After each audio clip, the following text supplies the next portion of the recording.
Good morning, students. I hope you just understand the first part of the relative pronoun. So, today we are just going to discuss the second part of a relative pronoun, in which we are just going to uh, take the rest of the relative pronoun which we left in the first video. Okay, so the first we have in this video is who. Who is a relative pronoun that is used to refer a person or a people. किसे refer करता है? Person और people को. Just take an example.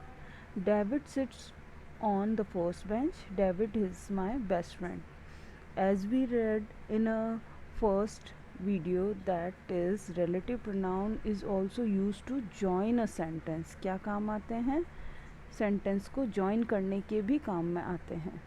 So in that context we have a two different sentence, but the main thing is the subject जिसके बारे में बात की जा रही है is a noun and it's common and we are talking about the same subject in both sentence. हम दोनों ही सेंटेंस में एक ही सब्जेक्ट को लेके बात कर रहे हैं कि David sits on a first bench. David first bench पे बैठता है और David is my best friend. David मेरा बेस्ट फ्रेंड है. So how can we just join a sentence? We just join David who sits on the first bench is my best friend. क्या करा हमने? We just replace a second noun with who.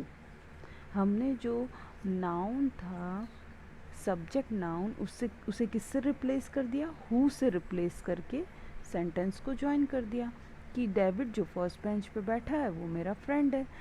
And the important thing is that जो information important होती है ना, उसे हम डालते हैं बाद में. बात क्या बताने चाह रहे हैं? कि मेरा बेस्ट फ्रेंड है और इन्फॉर्मेशन कि जो फर्स्ट बेंच पे बैठा है. बट इम्पॉर्टेंट बात क्या है? तो इम्पॉर्टेंट बात हमने यहाँ डाली is my best friend sits on the first bench. ठीक है, ऐसे उल्टा नहीं बोल सकते थे. That's why we just take that sentence first and that in the last. Done.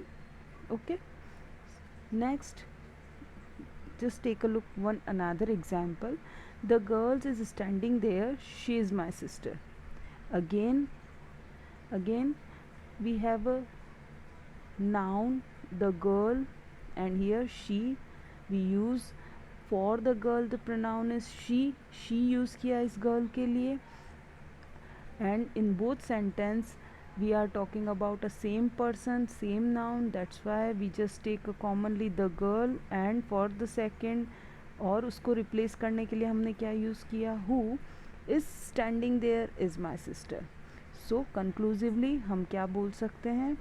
who replace the subject nouns और pronouns. who किसे replace करता है? subject nouns और pronoun को replace करता है. Done. Okay, I have some example. This purse belongs to the lady. You were sitting with the lady a while ago. This is a sentence in which we are just talking about इसमें हम किस बारे में बात कर रहे हैं? देखिए, we are talking about this purse belong to the lady. You were sitting with the lady a while ago. तो we are talking about a lady, but it's a object. It's a subject over here. ये क्या हुआ? Object noun है. Okay, and again in the next sentence we have a common thing. What is object noun? Is a common. So this purse belongs to the lady with who you were sitting a while ago. Not done. ये proper नहीं बैठेगा. Y? Just because हमने अभी क्या बात करी थी? Who किसे रिप्लेस करता है? सब्जेक्ट नाउन को रिप्लेस करता है. अभी हमने देखा था. सो दैट्स वाई हम यूज़ करेंगे इसमें whom. This purse belongs to the lady with whom you were sitting a while ago. है ना? हम यहाँ पे यूज़ करेंगे whom. why it is so? Just because whenever we just want to replace a object noun, that time we use whom with that. Just take a look. What is a whom? Whom is a relative pronoun that is used to refer person or people. The same thing person और people को refer करता है. Example, I met a famous author, I had heard a lot about him. That means I met a famous author. Author, object noun. I had heard lot about him, object pronoun. So for that हम क्या करेंगे, I met a famous author about whom I had heard a lot. इनको join करने के लिए हमने क्या use किया, whom. Why it is so, just because whom replace object nouns और pronouns. Whenever we have object nouns और pronouns हम क्या यूज़ करेंगे, whom. Okay.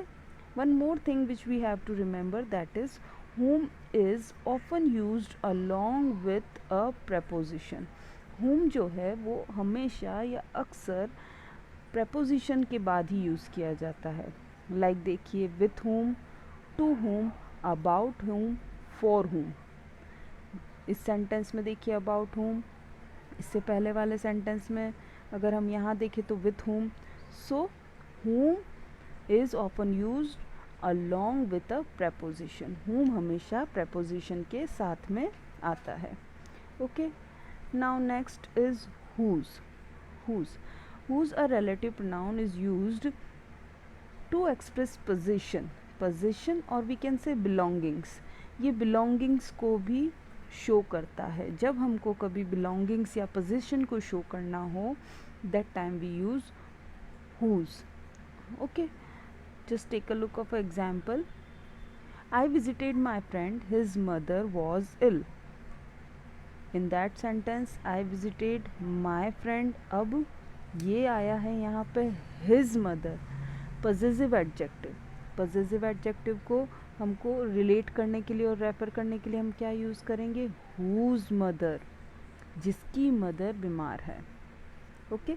Again this is our next is this is our English teacher, her son is my friend. उनका, again possessive adjective, that's why we just use whose.